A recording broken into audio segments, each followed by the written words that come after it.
Well, that was strange.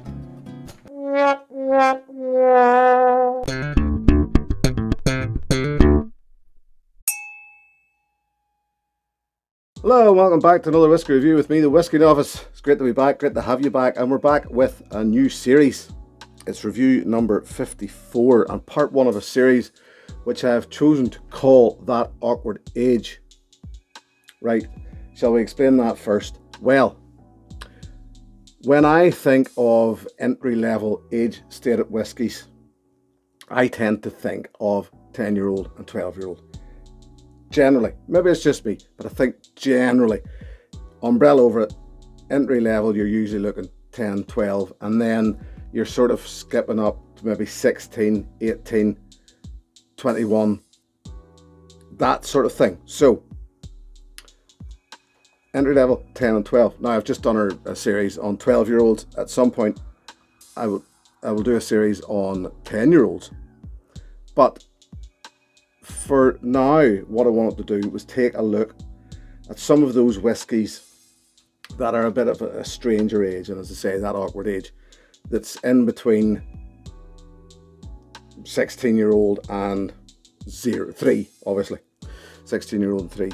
So that's taking in your 14s, and we'll get through it. And the more we get through the series, the more it'll probably become a bit more self-explanatory, I hope.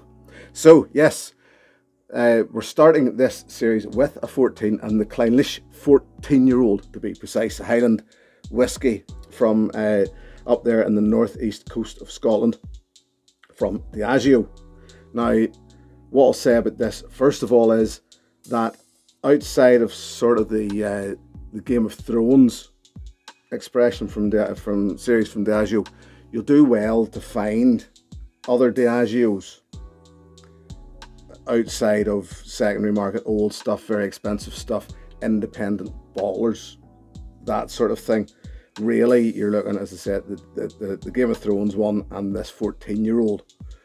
They do an awful lot, or get an awful lot of their spirit goes toward Johnny Walker blends. So there you go. As I say, Diageo, this one here in particular, bottled at 46%. We do, of course, we always do, don't we? Is it chill filtered? Is it colour added? There's no, I can't find any record of whether it's chill filtered or colour added.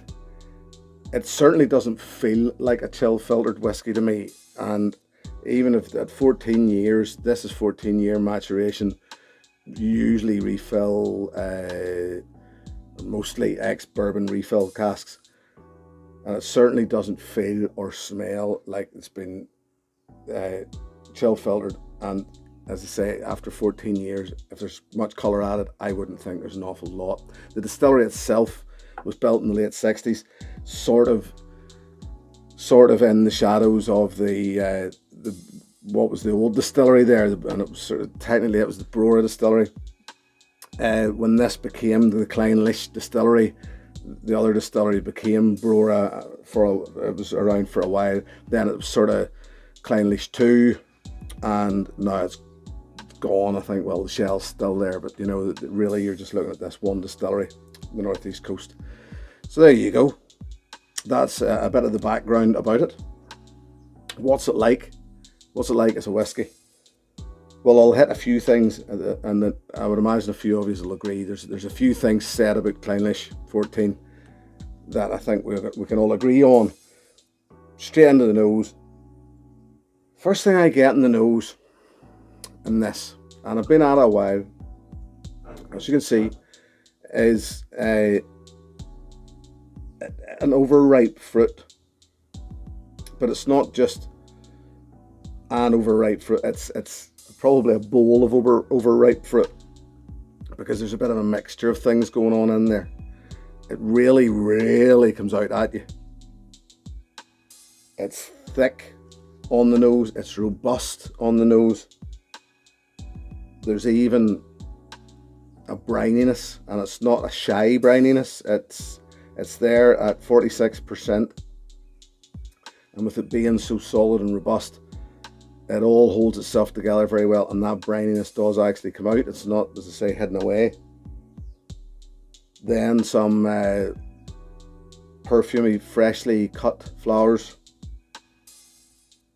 And then the fresh fruit starts to come out. It's hidden in there as well.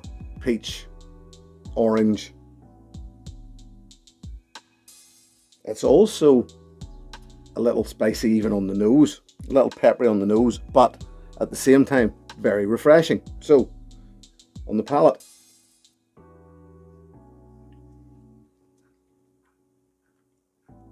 sharp, sweet, and salty delivery. And here's one of those big bold things that we're going to say about it that I think an awful lot of us will agree on. Waxy mouthfeel. There's a word that describes Clynelish 14-year-old for me best. It's waxy, or a waxiness. And that waxiness, maybe initially an accident, but it's certainly something that has become synonymous with this particular whiskey. And it would appear that it's, as I say, that it was maybe a bit of an accident, but it appears actually that waxiness is from a deposit of greasy matter, which builds up in the receivers and the piping. So it's because apparently they lost it at a time. There was a certain time whenever after cleaning said receivers and piping, they lost the waxiness a bit, but it's there and it's nice.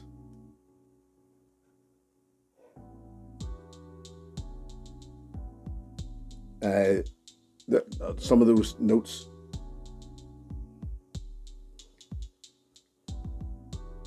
yeah, that orange and peach that I mentioned in the nose holds on, comes through the palate, as does the brininess. And they're sort of joined by clove, and the clove gives it a nice sharp heat right at the back. There's three very, very definite stages in the palate of this, as in you can feel everything going on. The delivery is there. It starts it off, and it doesn't just do this at the start. This, every time I go into this, it does the same thing. Delivery, development, finish, and they feel very separate in this.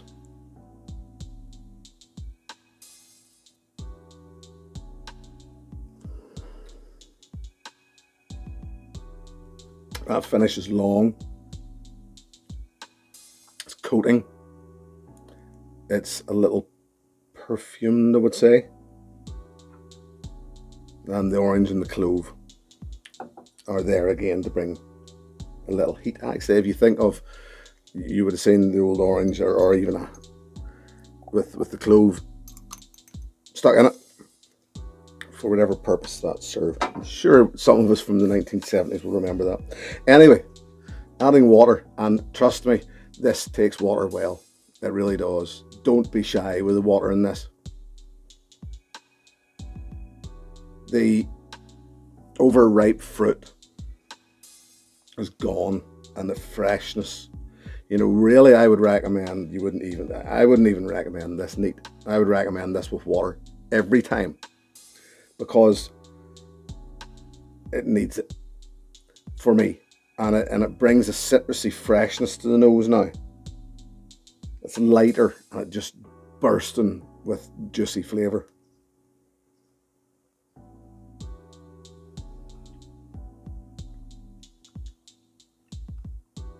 The palate becomes more creamy.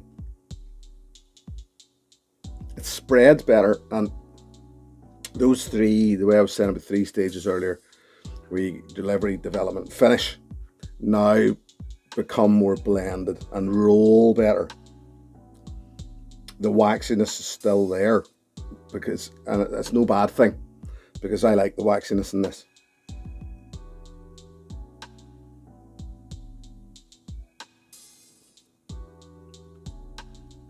Finish is much creamier, more toned down, less burn. Clove, the notes are still there. There's even a wee chocolatey note coming out at the back of that now, but just much more pleasant. A good dram, a very, very good dram, neat, but with the addition of water, this just becomes a fabulous dram. Would I recommend it? Of course I'd recommend it. I would recommend Clynelish 14. I would recommend you keep one in your cabinet at all times and share it around. Let people know how good it is. It really is. I know some people can actually become a little frustrated, maybe, I'm not, with Diageo and some of their, you know, some of their expressions, but some of their expressions are fantastic. So don't ignore them. Don't put them away just because it's a big company. They know what they're doing, and this is a fantastic whiskey. So that's the review wrapped up. And what I'm going to do now is, if you've been watching my reviews, you'll know that I was doing a thing called like a comparison or an alternative, and I've decided to hone that a bit and make it a bit more just decisive, I suppose is the word I'm looking for. And what I'm going to give you is this. Absolutely no expense spared on that graphic there. Yes, if you like this, then try this. Another Diageo offering, the Dalwhinnie Winter's Gold. And the reason I've picked this is, now, okay, no age statement. This here, 14-year-old, you're looking at something in around the price range, generally around 40 to 50 pounds. This is less. This is probably 35 to 40 pounds. And the reason I've picked this Dalwhinnie Winter's Gold is you're still getting, as I say, another Diageo offering, 43%. All the usual things probably done, chill filtered, Colorado, but if there's something about Clynelish 14, it's the waxy feel. And I actually find that maybe not just as robust or just as waxy, but certainly there's that feeling in this Dalwhinnie as well. So if you like Clynelish 14 and you fancy an alternative, if you fancy something a little different, but with the certain feel of Clynelish 14, I would highly recommend Dalwhinnie Winter's Gold. There you go. So, as I say, that's the first part of this series, pretty much wrapped up. As always, thank you for joining me. Thank you for the support.